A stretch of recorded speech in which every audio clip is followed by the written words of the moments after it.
Welcome to the 700 Club. Let's go over to the CBN newsroom for today's top stories.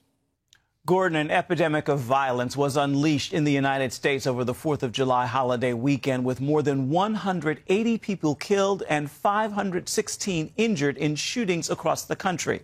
Charlene Aaron has the story.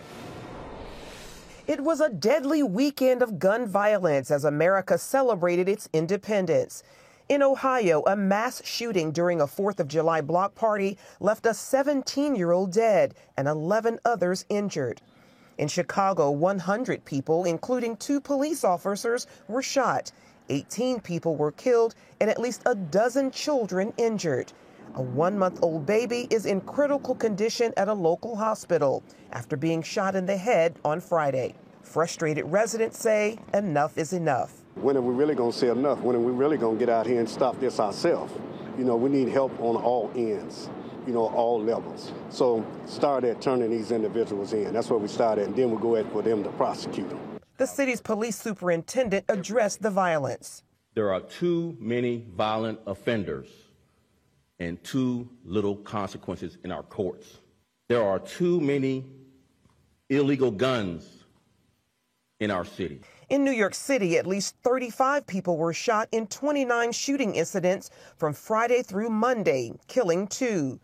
According to the Gun Violence Archive, in the first 5 days of July, there were a whopping 20 mass shootings across the country, bringing 2021's total to 336. May saw 72 mass shootings, and June saw 76. The 14 mass shootings over this past holiday weekend are the most of any weekend in 2021, the organization said in a tweet. New York Governor Andrew Cuomo issued the first in the nation executive order declaring gun violence in New York as a disaster emergency. People are dying every day out there. Time is not on our side. Begin by acknowledging the problem. And you know what the problem is? It is a statewide problem, and it is an emergency. And I want the people of the state to understand that. And I want them to respond to the emergency for the way it is. So today, first state in the nation is going to declare a disaster emergency on gun violence.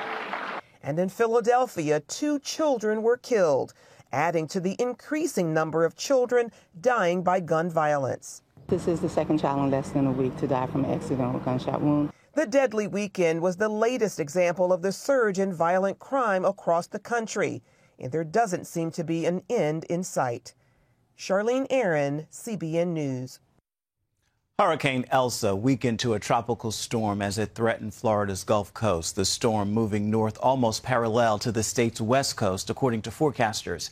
They expected it to come ashore sometime between 8 and 9 this morning. A tropical storm warning was in effect for a long stretch of the coastline.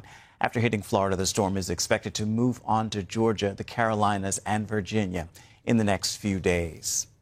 The storm comes as the search for victims of the condominium collapse in Surfside, Florida, reaches its 14th day today. The death toll at 36 as the day began, with more than 100 people still unaccounted for.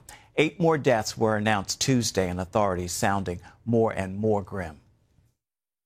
You know, unfortunately, we're not seeing anything positive that continues in that sense. You know, the key things we're looking for all throughout in regards to voice space, livable spaces, you know, we're not coming across that.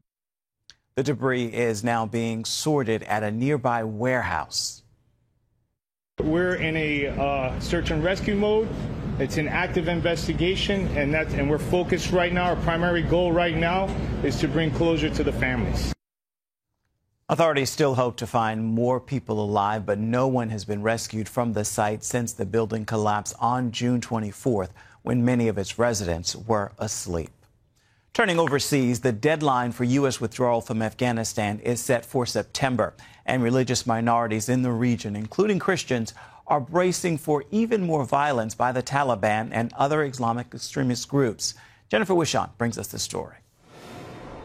Since May, the Taliban has seized about a quarter of Afghanistan's districts. Now Christians are asking for prayer as they and other religious minorities find themselves easy targets of extremists. The withdrawal will make these vulnerable communities even more vulnerable. It's as simple as that. Security conditions have failed religious minorities as Islamic extremists run roughshod across the country. They all are under fairly serious attack by extremist groups, particularly ISIS-K and the Taliban. In a hearing this week, the U.S. Commission on International Religious Freedom discussed the plight of non-Sunni Muslim Afghans.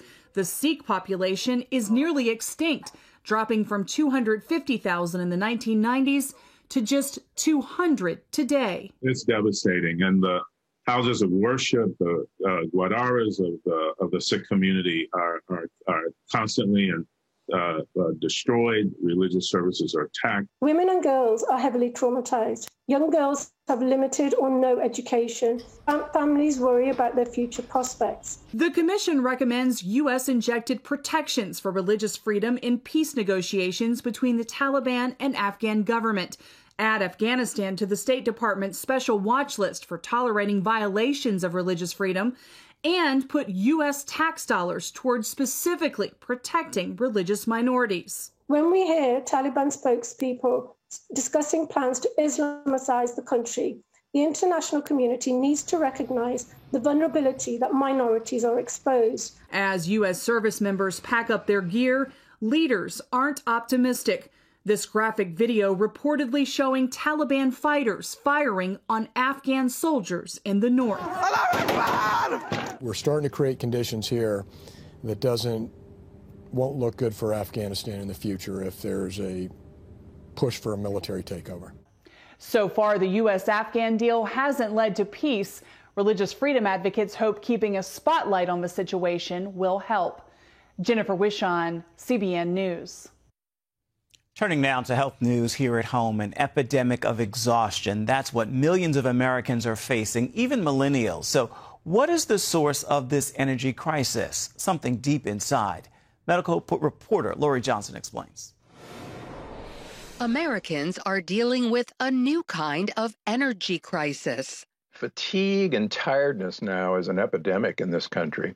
Well over 50% of people actually complain of chronic tiredness, and that includes millennials. And that's certainly not our experience in years past. What's changed? According to Dr. Stephen Gundry, author of The Energy Paradox, What to Do When Your Get Up and Go Has Got Up and Gone, it's all about looking inside ourselves. More people have an unhealthy gut today than in the past. And that's the primary cause of our energy crisis. 2 o'clock in the afternoon, all of a sudden, kind of all systems seem to go on pause.